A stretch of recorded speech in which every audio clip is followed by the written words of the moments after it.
Ma prière pour quelqu'un, Seigneur, ce soir, c'est qu'une vie soit touchée et transformée. Seigneur, souviens-toi de chacun de nous. Bénis cette église Renaissance. Bénis tes serviteurs, ô Dieu. Seigneur, nous te bénissons pour cette conférence parce que nous savons que cette conférence avait été déjà réfléchie dans le ciel, ô Dieu. Que ton ciel reste ouvert sur nous, Père. Et que ta grâce, Seigneur, soit répandue. À toi toute la gloire dans le nom de Jésus. Amen. Alléluia. Amen.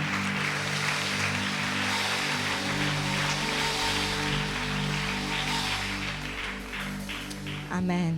Nous pouvons prendre place. Merci. J'espère que vous avez encore de la place. La nourriture était bonne et que vous avez encore de la place pour manger encore la parole de Dieu ce soir. Amen. Gloire au Seigneur. Je bénis encore Dieu d'être encore au milieu de vous ce soir. J'aime votre église, vraiment.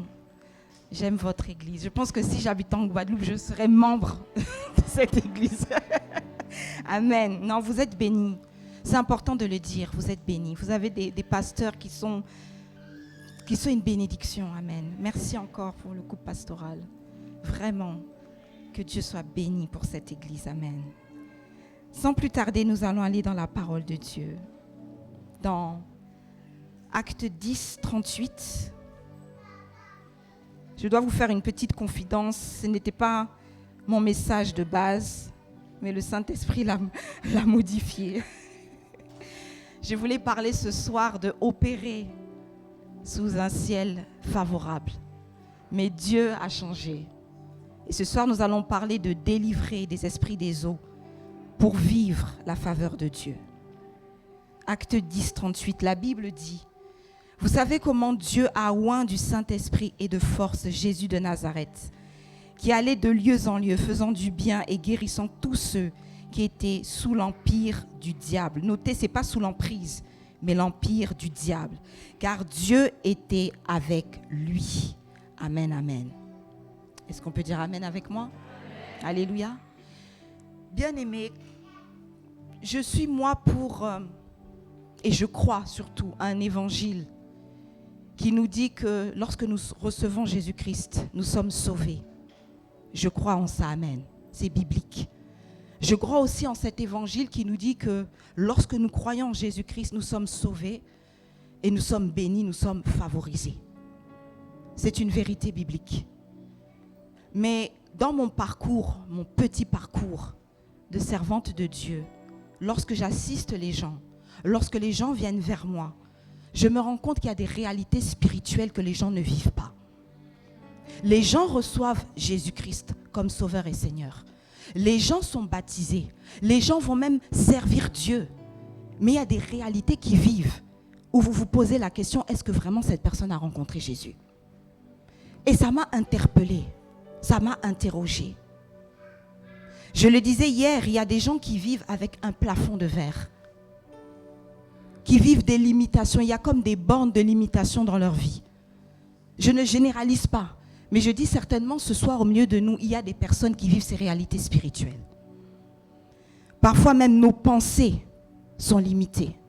Je l'ai dit également hier, nous pensons peut-être que lorsque nous vivons sous une île, lorsque nous sommes une femme, lorsque nous sommes peut-être d'une certaine couleur de peau, on pense qu'on ne peut pas avoir une grande destinée. Pourquoi? Parce que la pensée est déjà limitée. Et nous avons dit hier qu'il faut que notre pensée soit transformée. Et je veux encore le dire ce soir, ta pensée, ma pensée doit être transformée et s'aligner à la parole de Dieu. Nous venons tous à l'église, nous qui sommes ici. Peut-être il y a parmi nous des personnes, c'est la première fois. Mais de façon générale, nous les enfants de Dieu, nous venons à l'église. Nous avons une relation avec Jésus. Mais qu'est-ce qui fait qu'il y a des réalités spirituelles que tu vis et tu ne sais pas t'en défaire? Et je crois que ce soir, le message que Dieu m'a mis au cœur va apporter une solution à ta vie. Est-ce que quelqu'un peut dire amen? Être sauvé par grâce, mais vivre une réalité spirituelle telle que les oppressions, les visitations nocturnes, c'est des choses que normalement nous ne devons pas vivre. Je me souviens parmi tant de témoignages, une jeune femme une fois qui m'appelle et qui me dit « Maman Laurine, comment ça se fait que j'ai Jésus, j'aime le Seigneur, je sers à l'église, mais j'ai comme des oppressions. » En fait, l'histoire de cette jeune fille, jeune femme vierge, elle ne connaît pas les choses du monde. Elle ne connaît pas un homme. Mais elle t'explique qu'elle a des oppressions dans son appareil intime. Une oppression dans son utérus qui la pousse même à aller à la masturbation. Elle qui ne connaît pas ces choses. Elle pleure en faisant ses actes. Elle pleure en sortant de ses actes. Mais elle aime Dieu. Réalité spirituelle. Ça vient d'où? Elle dit c'est plus fort que moi. Bien-aimé, toutes ces choses-là, c'est des choses qui sont dans le sang. Alléluia. Tu ne peux pas expliquer d'où ça vient. C'est dans le sang. Et nous allons essayer de développer ça tout à l'heure. J'ai aimé parce que le pasteur Shirley disait hier, nous devons connaître notre passé pour construire notre futur. Alléluia. Et je constate une chose, et quand je préparais ce message tout à l'heure, le Saint-Esprit encore me l'a remis au cœur.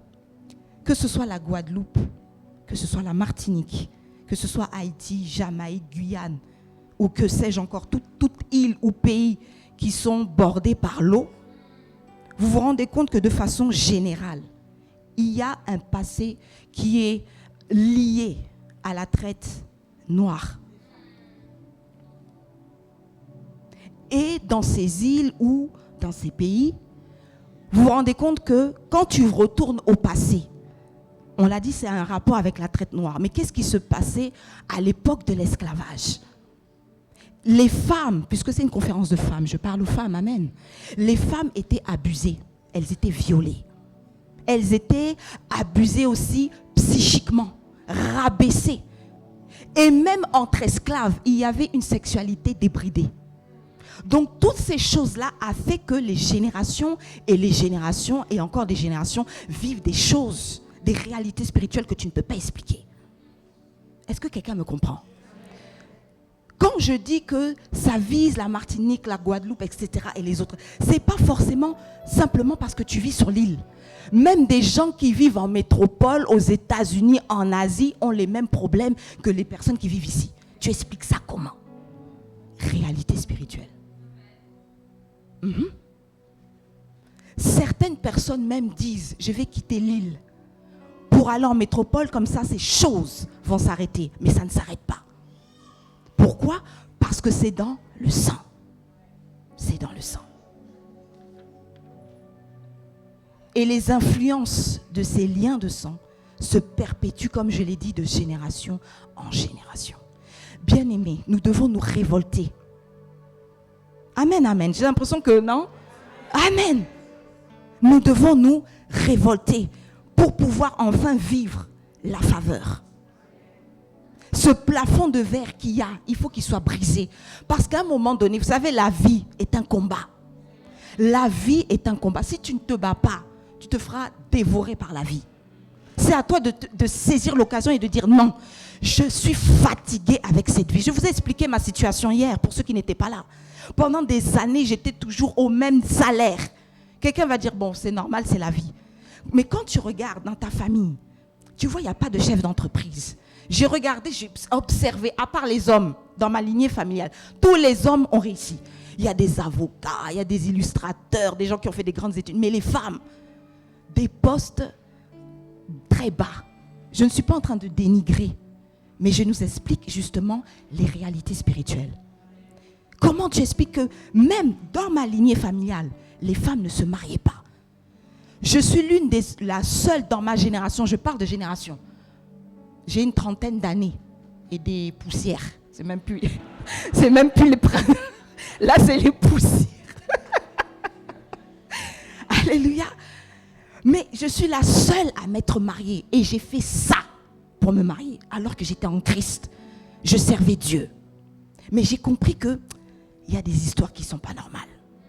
Mais vous remarquez que chez nous les Antillais, je dis chez nous parce que nous tous là, vous allez voir que dans des familles, on ne se marie pas, mais personne ne trouve ça anormal. Telle est dans le concubinage. Telle change de mari, mais elle est jeune, elle profite de la vie. Mensonge. Et c'est ça le problème, c'est que le diable a aveuglé. Et ça perdure de génération en génération. Si je pose la question à plusieurs d'entre nous, là, on se ressemble tous par rapport aux familles. Donc c'est qu'il y a quelque chose qui ne va pas. Et comme disait le pasteur hier, même quand on va dans notre passé, même en Afrique, tu vas trouver ces choses-là. Donc ce n'est pas une question de simplement je vis dans l'île, donc c'est que moi. Non, plusieurs vivent ces réalités. Comment tu expliques ça aux Antilles, je veux dire même dans la Caraïbe? Le fort taux de monoparentalité, c'est énorme. Tu vois, Pierre sort avec, j'espère qu'il n'y a pas de Pierre, sort avec Sabrina. Il y a pas de, non, Sabrina, il y en a quand même beaucoup aux Antilles. Bon, il sort avec Adélaïde. Bon. Et ils font un enfant. Pierre part, il va avec Victoria. Il oublie l'enfant précédent. Tu expliques ça comment? Il n'y a que ça. Et on va pleurer. Non, le problème, c'est les liens. Les réalités spirituelles. Bien aimé, il faut qu'on soit réveillé. Il faut qu'on soit réveillé pour que ces choses-là puissent changer. On ne peut pas vivre la faveur de Dieu sans être totalement libre. Jean 8, 36 nous dit, si donc le Fils vous affranchit, vous serez réellement libre. Mais il parle de quoi? Il dit affranchi. Quand tu lis affranchi, toi tu penses salut tout de suite. Mais ça englobe aussi la délivrance de certains esprits. L'affranchissement. Tu veux vivre la faveur, on est d'accord. On est tous d'accord pour vivre la faveur. Mais qu'est-ce qui fait que dans la réalité, tu ne vives pas? C'est que tu n'es pas totalement affranchi. Ma prière, c'est que ce soir, l'affranchissement soit total. C'est-à-dire que tout ce qui dérange ta vie puisse partir. Alléluia. C'est pourquoi vivre librement la faveur de Dieu. Je le résume en 2 points. Je pense qu'il y en a plus, mais 2 points. 1, il faut avoir Jésus. Parce que si tu n'as pas Jésus, là, il faut avoir Jésus. 2, il faut avoir une arme redoutable. L'épée. C'est la parole de Dieu. Dis à ta voisine, lis ta Bible. Donne-lui des coups de coude, lis ta Bible. Alléluia. Lis ta Bible. Il y en a, les Bibles, là, c'est poussière. Non, lis la Bible. Écouter les prédications, c'est bien, on est d'accord. Mais tu as besoin de te brancher à la parole de Dieu. Pourquoi? Parce que lorsque tu vas lire la Bible, il y a la mentalité qui va changer. Tu vas t'aligner à la parole de Dieu et tu vas recevoir ta délivrance. Vous savez, la délivrance, c'est pas toujours tu es crier comme ça. Non, ça passe aussi par la pensée. Et nous en avons besoin. Bien aimé, c'est un message prophétique. Je viens parler à la Guadeloupe pour dire à tout enfant de Dieu, toute personne même qui veut, lis ta Bible pour que ta pensée puisse changer. Est-ce qu'on me reçoit? Et c'est vrai, nous pouvons prêcher du lundi au dimanche sur la faveur. De janvier à décembre sur la faveur. Mais si notre mentalité n'est pas transformée, nous n'allons pas vivre ces choses. C'est bien, on va crier faveur, ouais, faveur, je suis d'accord. Mais quelle est ma réalité véritable? Qu'est-ce que je vis au quotidien?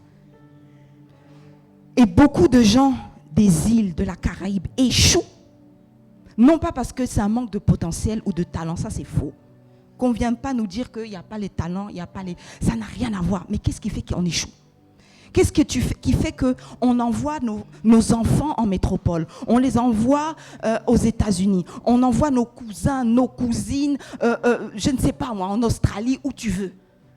Mais au final, il y a l'échec. Si on regarde dans nos familles, combien de personnes ont essayé d'aller en métropole et sont revenus en Guadeloupe, finalement, c'est comme s'ils n'étaient pas partis. Moi, j'ai un de mes cousins, mais je peux citer beaucoup de gens de ma famille. Quand il était ici en Guadeloupe, ma tante a dit je l'envoie en métropole. Parce qu'ici, il y a les mauvaises fréquentations, il commence à s'approcher de gens qui fument la drogue et tout ça. Donc, là, le premier réflexe, c'est j'envoie mon enfant en métropole chez des membres de ma famille qui vont l'aider. Mais le problème, ce n'est pas que tu l'envoies là-bas, c'est la mentalité. Il va là-bas, l'enfant n'a rien fait. Tu lui donnes, sa maman envoie l'argent, il ne fait rien. Sa maman l'encourage, il ne fait rien. Finalement, il est revenu un an après. Qu'est-ce que tu as produit? Rien. Et combien sont comme ça dans les rues? Quand vous voyez les gens tenir un mur là, ils restent sur le mur du matin au soir. Qu'est-ce qu'ils font? Qu'est-ce qu'ils produisent? Rien. C'est malheureux, bien-aimé. C'est malheureux. Ce n'est pas un manque de potentiel et de talent, mais c'est encore là les réalités spirituelles. Et il y a une histoire dans la Bible que j'aime beaucoup. Alléluia, excusez-moi que je retrouve. C'est l'histoire de l'homme de Gadara.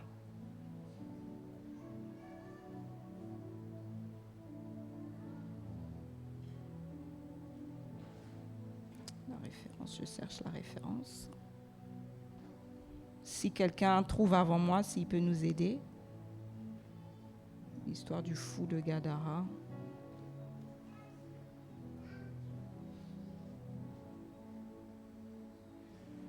Alléluia, Jésus. J'avance, je ne le retrouve pas, le texte. Luc 8, merci pasteur. Alors Luc 8, je ne vais pas tout lire parce que le texte est...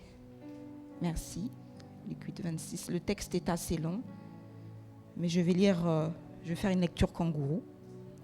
Ils abordèrent dans le pays des Géraséniens, qui est vis-à-vis de la Galilée. Lorsque Jésus fut descendu à terre, il vint au-devant de lui un homme de la ville qui était possédé de plusieurs démons. Depuis longtemps, il ne portait point de vêtements, donc il était nu. Et avait sa demeure non dans une maison, mais dans les sépulcres. Vous voyez comment le diable est méchant.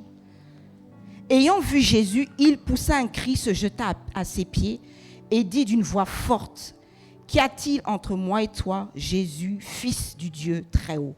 Je t'en supplie, ne me tourmente pas. Car Jésus commandait à l'esprit impur de sortir de cet homme dont il s'était emparé depuis longtemps. On le gardait lié de chaînes et les fers aux pieds, mais il rompait les liens et il était entraîné par le démon dans le désert. Jésus lui demanda: Quel est ton nom? Légion, répondit-il, car plusieurs démons étaient entrés en lui. On saute pour aller au verset 33.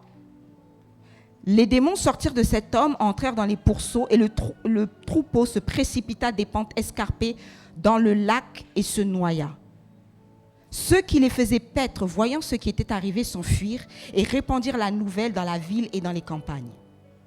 Les gens allèrent voir ce qui était arrivé. Ils vinrent auprès de Jésus et le trouvèrent, l'homme de qui étaient sortis les démons, assis, notez ça, assis à ses pieds, vêtu et dans son bon sens. Ceux qui avaient vu ce qui s'était passé leur racontèrent comment le démoniaque avait été guéri. Je m'arrête là pour le moment. Donc j'aime cette histoire parce que ce qui m'intéresse, et c'est vraiment tout à l'heure que j'ai vu cela, je n'avais jamais vraiment fait attention à ça, mais c'est que cet homme vit dans une zone côtière. La Bible précise qu'il y avait un lac. Donc il vit dans une zone côtière, on peut dire aussi une zone maritime. Amen. Est-ce qu'on est ensemble jusque-là? Bien-aimés, je ne dis pas que là où il y a la mer ou l'océan, il y a forcément une activité démoniaque. Mais c'est propice, néanmoins, à une activité démoniaque. Est-ce que je peux avancer? Le monde marin existe. Amen. Il y a le monde de la terre, il y a le ciel, mais le monde marin aussi existe. La mer est un monde spirituel. La Bible même nous parle, vous connaissez le Léviathan, c'est dans la Bible. C'est un monstre marin. La Bible même en parle. Alléluia. Je prends un exemple simple. Quand vous regardez un film américain, peut-être Pirates des Caraïbes ou plus récemment Aquaman. Vous avez déjà vu Aquaman? C'est terrible ce film. Au-delà de regarder en tant que spectateur, tu peux apprécier le film. Mais le film t'explique clairement qu'il existe un monde dans la mer. Toute une activité. Tout un monde marin existe. Et nous, enfants de Dieu, on veut penser que non, il n'y a rien. Il y a des gens comme ça qui pensent que non, c'est la mer, c'est l'océan, c'est joli. Mais au-delà de ça, il y a quelque chose. Et dans ce film-là, il y a des comment dirais-je, vous voyez des sirènes, vous voyez des monstres marins, c'est-à-dire c'est subliminal. Je me dis moi-même, le réalisateur, quelle est sa dimension spirituelle, démoniaque? On va voir ces films-là et c'était bien, c'était beau. Mais derrière tout ça, il y a quelque chose. Et il vous balance les images, mais il est en train de te parler de le monde lui-même qu'il est en train d'invoquer. Donc le monde marin existe. Il existe. Mais j'aime Jésus. Dans Matthieu 14, du verset 22 à 33, la Bible dit que Jésus a marché sur les eaux. Donc je comprends que Jésus a la domination sur les eaux. Donc je n'ai pas à avoir peur. Bien-aimé, je ne suis pas venu t'apporter un message pour que tu sois effrayé.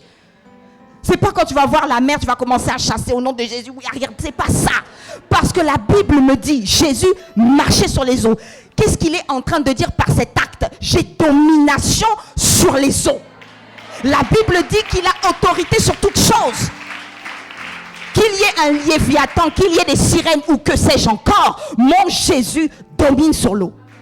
Donc je n'ai pas à craindre. Il était en train d'enseigner également les disciples. C'était pas simplement dire je marche sur les eaux, mais il fait comprendre qu'ils sont sous mes pieds. Donc nous n'avons pas à craindre, nous qui sommes en Christ. Alléluia. Et souvent les zones maritimes, la population vit sous influence de ces esprits. Est-ce que je peux avancer? Et vous verrez que les populations qui vivent dans ces zones côtières, bien aimé, ça peut être dans les Caraïbes, comme je l'ai dit. Même au sud de la France, vous allez voir des choses, les gens topless là.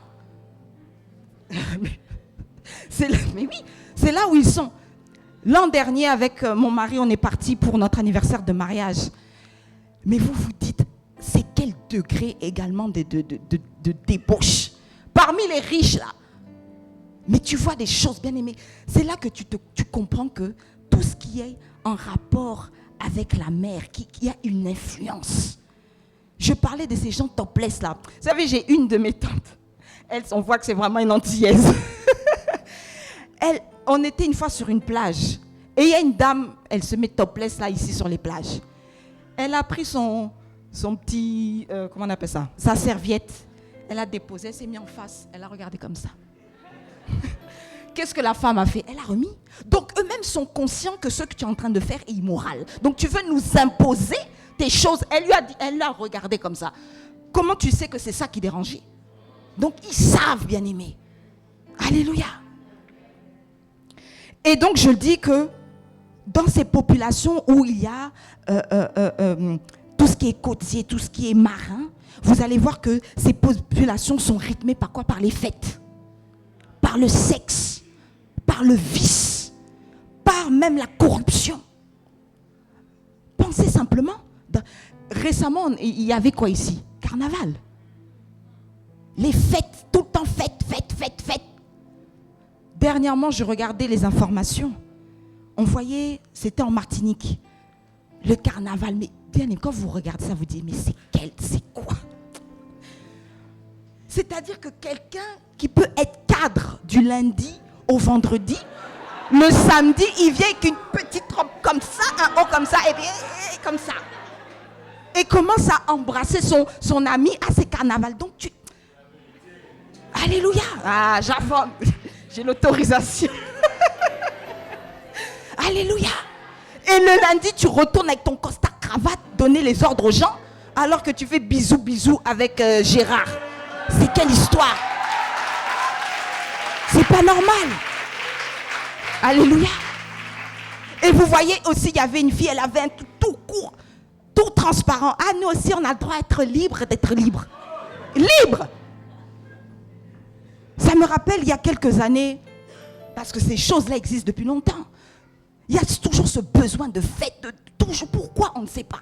Nous-mêmes, si on pose la question, pourquoi tu vas dans les fêtes, la personne ne pourra pas te répondre. Parce que c'est en elle. Et je me souviens une histoire, j'étais avec mes parents à l'époque, et c'était en Guadeloupe, je crois. C'était aussi les périodes de carnaval. Et on voit j'étais jeune fille, une petite fille, si ce n'est pas 13 ou 14 ans, avec un micro-short, avec ses parents. Et derrière, là, il y a écrit Bombagaï. J'ai fait, hey, Bombagaï. Ah. J'étais pas en crise, mais ça m'a choqué. J'ai dit, mais c'est quoi? Et puis elle marche comme ça avec tout Bombagaï derrière. J'ai dit, mais mon Dieu, bien aimé, on ne doit pas s'habituer à ça. Le problème, c'est que nos yeux sont habitués au tout court là, court ici, là. Non. Parce que justement, l'influence fait que tu t'habitues à ça. C'est le diable qui cherche à aveugler les gens pour qu'ils n'aient pas la révélation de la vérité. Et les tiennent captifs dans ses pensées limitées. Des vies rythmées, fêtes, sexe, vices. On voit ça dans les Caraïbes, on voit ça à Ibiza, on voit ça au sud de la France. Vous voyez, c'est que des lieux où il y a des zones côtières. Donc ça doit quand même nous interpeller. Même aux États-Unis, tu vois LA, Miami, tout ça. Mais ça se trouve où? Près des côtes. Tu vas en plein New York, tu ne vas pas voir ça. Mais pourquoi près des côtes comme ça, il y a ces choses-là? Cuba, tu vas... Les latinos, non, pardon. Bon. Donc, tu vas voir toutes ces choses. Mais on pense que c'est normal. Ah, ce sont des bons vivants, ils aiment vivre. Bien aimés, ils vont dans le couloir de la mort.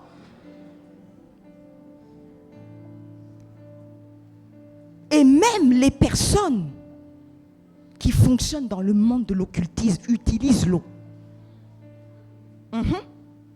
Ils utilisent l'eau. Attention, je ne dis pas que l'eau... Il faut équilibrer parce qu'il y a des gens, ils vont couper un extrait et ils vont dire, ouais, elle a dit ça. Non. Mais ils utilisent pour faire leur rituel. C'est-à-dire qu'ils vont faire des déclarations occultes et ils vont dire à la personne, va te laver dans l'eau. Pourquoi tu veux qu'elle aille se laver dans l'eau? Va à l'aube, les bains de minuit, et puis les gens vont là-bas sans savoir qu'en fait, ils sont en train de contracter ou d'être en contact avec un démon. Mais oui. Il y a... avec les paroles de malédiction, les paroles de ces occultistes, quand la personne va avec le contact de l'eau, elle crée contact avec ses esprits. Et c'est pourquoi vous verrez beaucoup de gens qui vivent dans les îles. Souvent, la nuit, rêvent, même ils sont en train de nager, la personne nage ou survole, tout ça. Tout ça, c'est l'influence de ces esprits des eaux. Même en Christ, tu vois, tu fais des rêves bizarres. C'est l'influence. C'est l'influence. Alléluia, on est ensemble. Et Jésus chasse ces démons-là.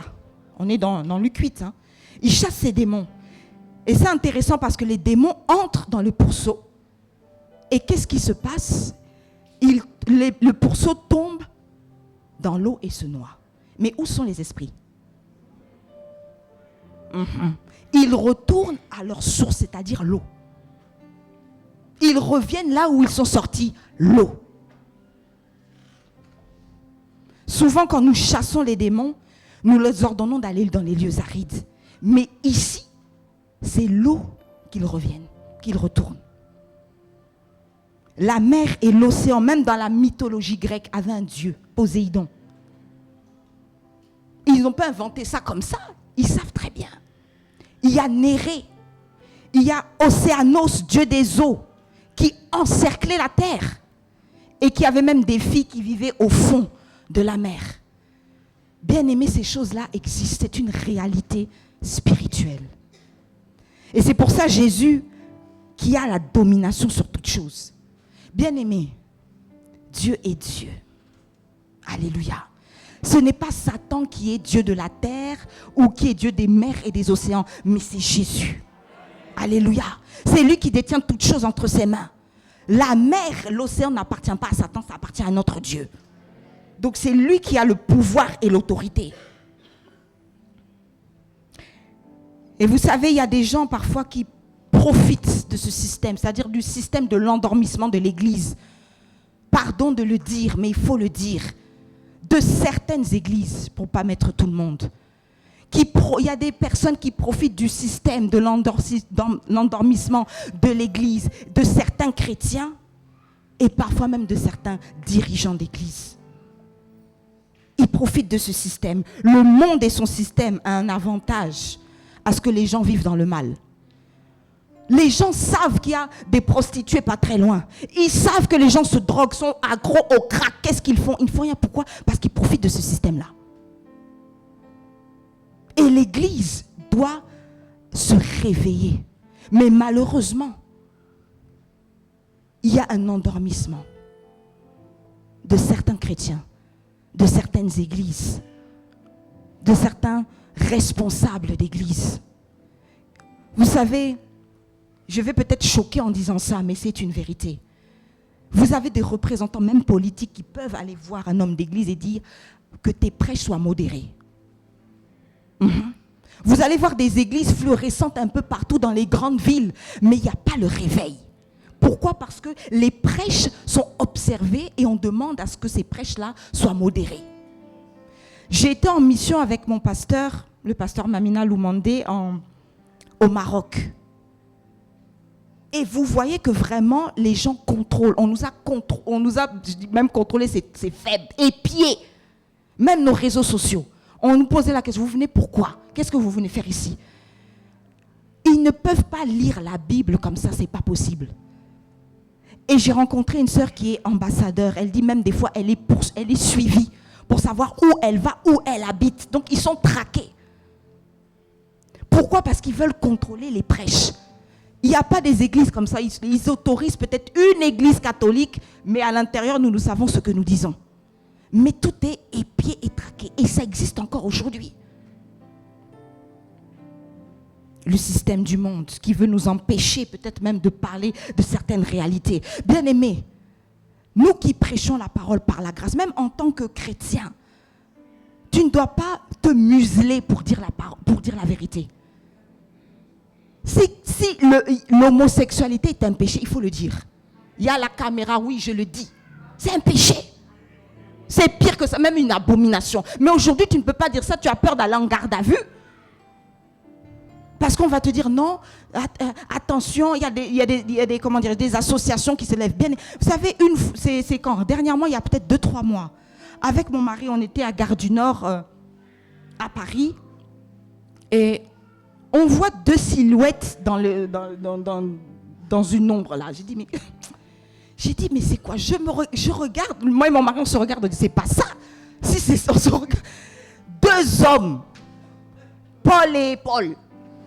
Mais j'ai dit, qui fait fille, qui fait, je sais pas. Mais quand je dis c'est 2 hommes en plus black. Ah, toi tu penses que c'est toujours les, non, ils sont dedans aussi. Ils n'avaient pas honte. Avant les gens se cachaient et surtout les hommes, les blacks, c'était une honte avant.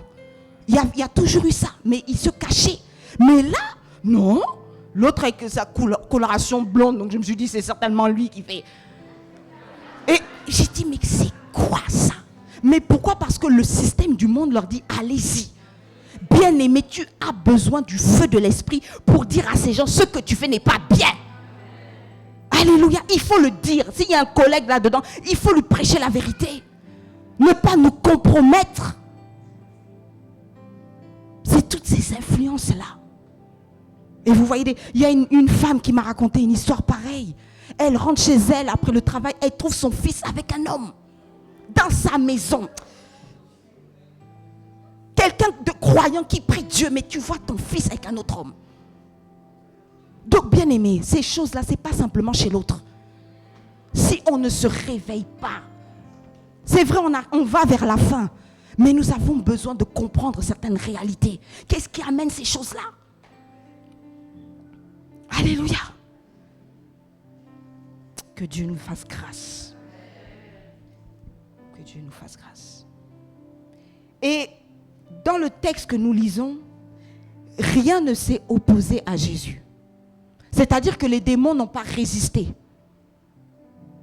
Et je prie Dieu que tout esprit de résistance, tout esprit marin qui veut résister, puisse tomber ce soir au nom de Jésus. Que tu puisses être libre. Libre. Donc ces démons n'ont pas résisté devant Jésus. Ils n'ont pas résisté. Parce qu'ils savaient qui ils avaient en face d'eux. Et ce soir, ils verront qui ils ont en face d'eux. Alléluia. C'est pas moi, mais c'est Jésus. Ils verront le nom de Jésus. Et cet homme a été délivré. Et la Bible dit, il s'est assis aux pieds de Jésus, c'est-à-dire geste de soumission. Il était vêtu, je pense, et physiquement et également spirituellement. Et la Bible dit, il a même retrouvé son bon sens. Donc, quand il parlait là, c'est parce que forcément, il n'était pas normal. Quelqu'un qui vit dans les sépulcres, qui est nu, donc il avait perdu. Et c'est ça, quand quelqu'un est sous des possessions démoniaques, il n'est plus lui-même. Il n'est plus lui-même. Il est vraiment, oui, sous une emprise. Et Jésus lui dit, alors c'est intéressant parce que il a voulu suivre Jésus, mais Jésus lui dit, retourne dans ta maison. Donc cet homme-là avait une maison. Il avait certainement une famille. Bien aimé, quand tu vois des gens, surtout les jeunes là, ou peut-être moins jeunes, mais qui sont accros au crack, la tête est partie. Ils ont une famille. Mais si toi et moi, nous ne portons pas la parole à ces gens, qu'est-ce qu'ils vont devenir? Tu penses qu'ils n'ont pas envie de s'en sortir? Tu penses que ces filles qui se prostituent n'ont pas envie de sortir? Tu penses qu'elles ont le choix d'être là? Même si elles ont décidé, il y a une influence qui les a poussées à aller là, à vendre leur corps. Et parfois, tu vas parler avec elles, tu vas te rendre compte qu'il y a manqué peut-être un père, il y a eu quelque chose qui s'est passé dans la vie qui fait qu'elles se retrouvent là-bas. Mais il y a toujours une influence.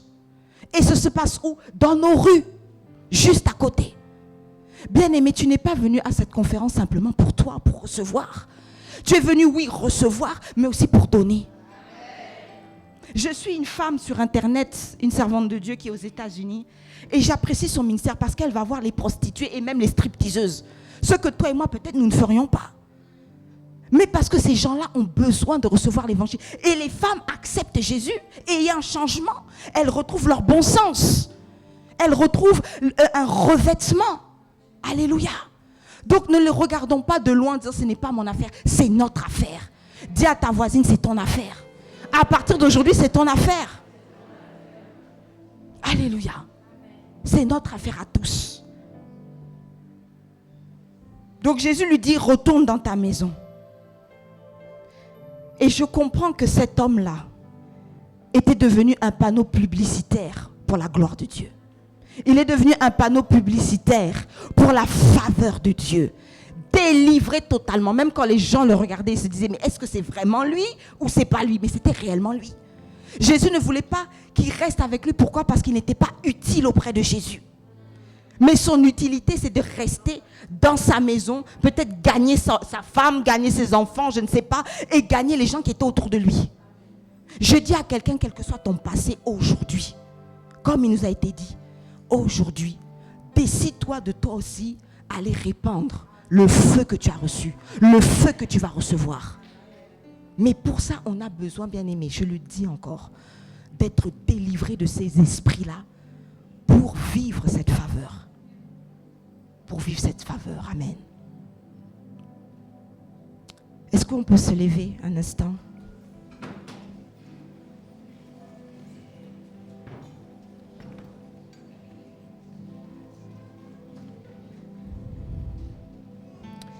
Ma prière, c'est que vraiment, je ne voudrais pas que ce soir, tu repartes frustré. En te disant, je vis certaines réalités spirituelles, mais je ne sais pas comment faire, je ne sais pas comment m'en sortir. Je ne voudrais pas que tu quittes ce lieu frustré parce que tu vis certaines réalités nocturnes. Je ne voudrais pas que tu quittes ce lieu empêché, limité. S'il faut qu'on prie pour toi, on va prier pour toi. Mais que tu repartes affranchi, totalement libre. N'es-tu pas fatigué de cette situation? N'es-tu pas fatigué de voir ta famille vivre d'échec en échec? Ne pas vivre le progrès, ne pas vivre la faveur, ne pas vivre la réussite. N'es-tu pas fatigué de ces choses? j'insiste pour dire ce soir, ne quitte pas ce lieu pareil. Peut-être quelqu'un se dit, ça ne me concerne pas. Je te dis, ça te concerne. Parce qu'il y a des réalités spirituelles que nous vivons et nous ne sommes pas conscients parce que le diable a aveuglé.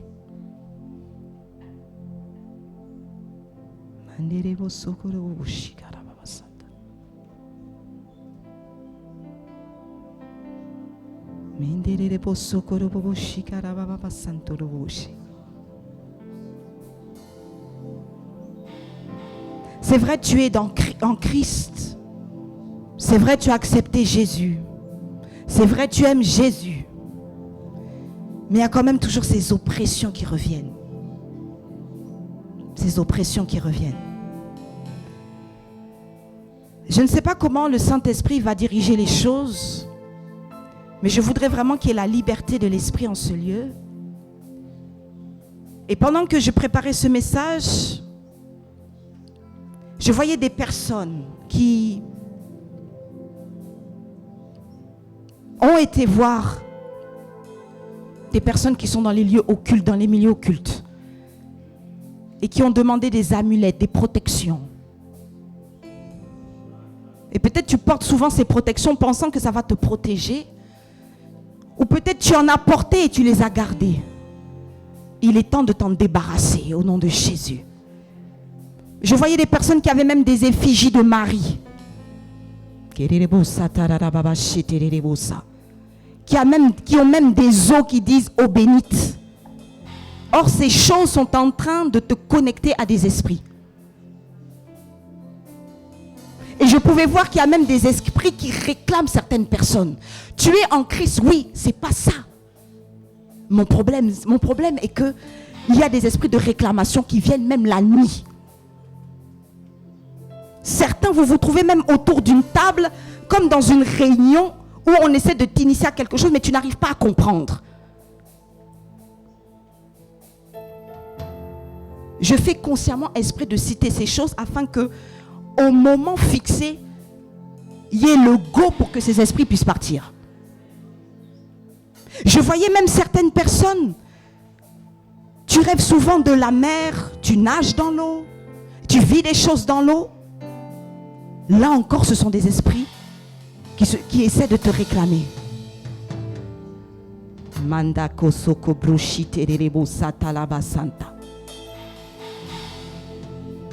Et je parle également à ces esprits qui viennent même la nuit sous forme humaine. Les esprits de mari de nuit, de femme de nuit. Et l'Esprit de Dieu est en train de me dire que certaines femmes, tu as même des fois des pulsions lesbiennes. Et je prie ce soir au nom de Jésus que ces esprits vont partir définitivement. Tu as ces pulsions. Tu dis, je ne veux pas ressentir ces choses, j'aime Jésus, mais ces pulsions sont là parce qu'on essaie de t'initier au lesbianisme, à l'homosexualité.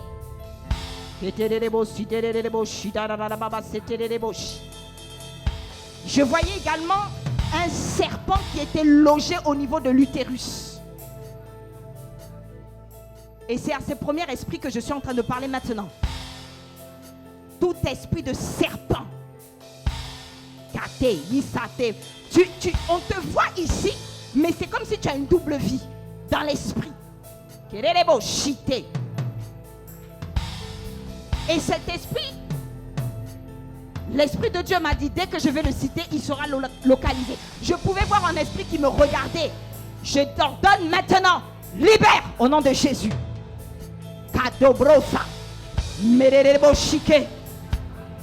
Tu commences à sentir un feu au niveau de l'utérus. Ça essaie de résister, mais ça doit te quitter maintenant dans le nom de Jésus. Esprit de sorcellerie, libère les corps, libère les vies, libère les destinées. Maintenant, j'envoie le feu, feu, feu, feu, feu, feu, feu, feu, feu. Chaîne de brossa de rebossa. Mate que bébé chica baba baba sete. Robo soto robo shika. Yendelele bosika broshika rababayete. Mandelele bossa. Mandelele bossa. Libère là. Go! Go! Go! Lâche ta vie. Mandelele boshika. Makerele bossa. Mandelele boshika. Yekerele bosso robo boshi. Makadara la la la la la la la la. Sheke basata rababashi.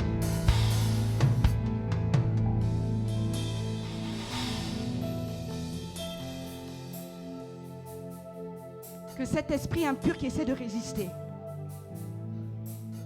je le redis, ça te pousse à des pensées même de lesbien. Et plus tu pries, plus ça s'intensifie. Maintenant même au nom de Jésus, Saint-Esprit localise ces personnes et que ton feu brûle cet esprit. Je te vois, tu libères. Ça amène la honte sur toi, ma soeur. Tu te sens honteuse, mais c'est cet esprit qui essaie de t'influencer. Ça te libère maintenant au nom de Jésus. Maintenant même, dans les pensées. Kola, seke, brochite. Saint-Esprit, localise-les. Maketi robo shoto.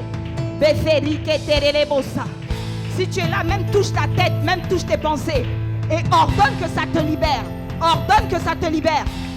Kofari katadada, n'aie pas honte. C'est le jour de ta délivrance. N'aie pas honte. C'est le jour de ta délivrance. Lerere bosuta rabababache.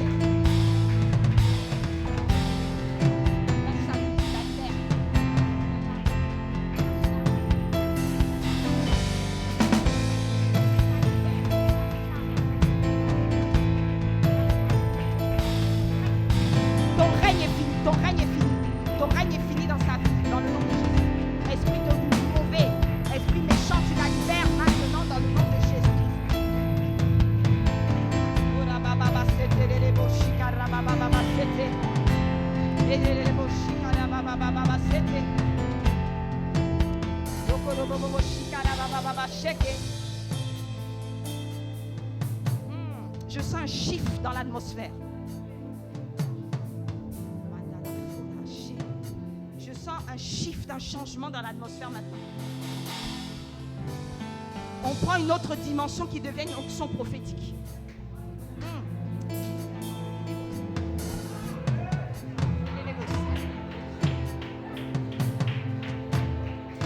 Ça quitte la chair et ça va jusqu'au fond de la salle.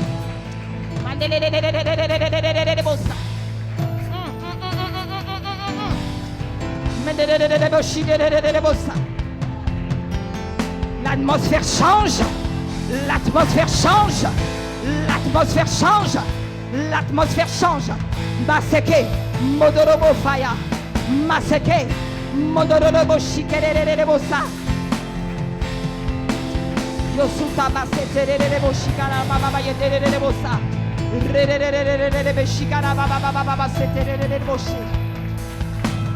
Je suis en train de voir des couronnements. Des couronnements descendent. Des couronnes sont en train de descendre sur des têtes. On t'a toujours appelé échec. Dieu change ton nom maintenant. Dieu change ton nom maintenant. Lekelefa. Reçois cette couronne. Reçois cette couronne. Kate, isse, min halil hadil hadil halal halal bassa. C'est ton jour. C'est ton jour. Mehali, mehali, mehali elele, miskoti kafron. Je vois des couronnements, je vois même des revêtements royaux. Et l'onction royale localise plusieurs maintenant. Touche. Touche, Saint-Esprit, maintenant. Que ce revêtement tombe sur ta vie maintenant. Servante de Dieu. Ça commence par toi et ça touchera toutes les filles de cette maison. Ce revêtement royal. Cette onction royale. Je voyais l'huile sur tes mains couler. Et cette huile tellement qu'elle coulait qu'elle débordait. tu en donnais à d'autres. Qu'il en soit ainsi dans le nom puissant de Jésus. Qu'il en soit ainsi dans le nom puissant de Jésus.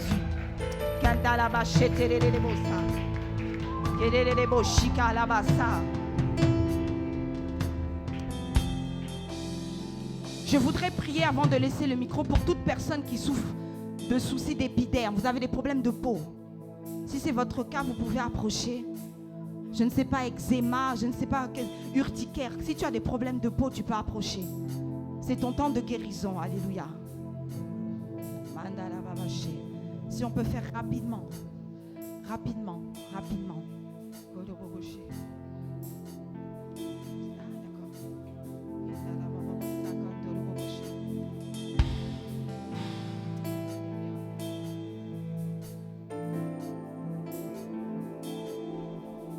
Toute personne qui a un problème de peau, problème d'épiderme, approche, on va prier. C'est ton temps de guérison.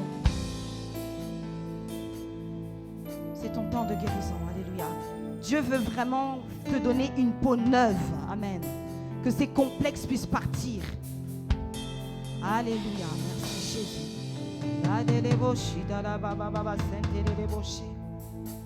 Vous qui êtes devant, vous allez prier avec moi et dire: Seigneur Jésus, je m'approche par la foi maintenant.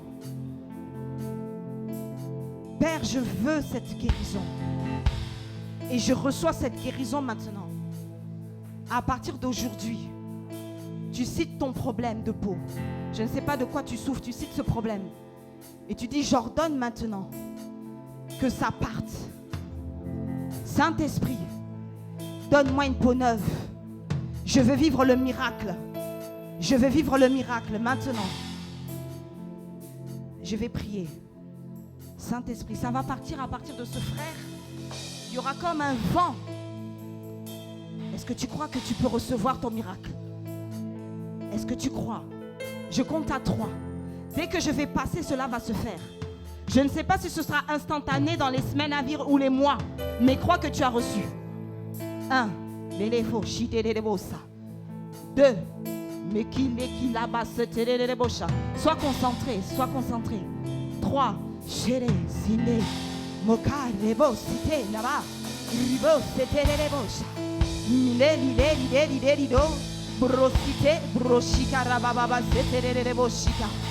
Mandele fu mandi hai si haide iskaneli bo sinaindi le shikaila mandele iseki raba setere bosa la dele bosa mindele faya sheke yuka seka yanda le. Il y a une nuée qui se porte sur vous. Cette nuée se porte sur vous maintenant. Et recevez cette guérison. Recevez cette peau neuve. Recevez cette visitation de l'esprit.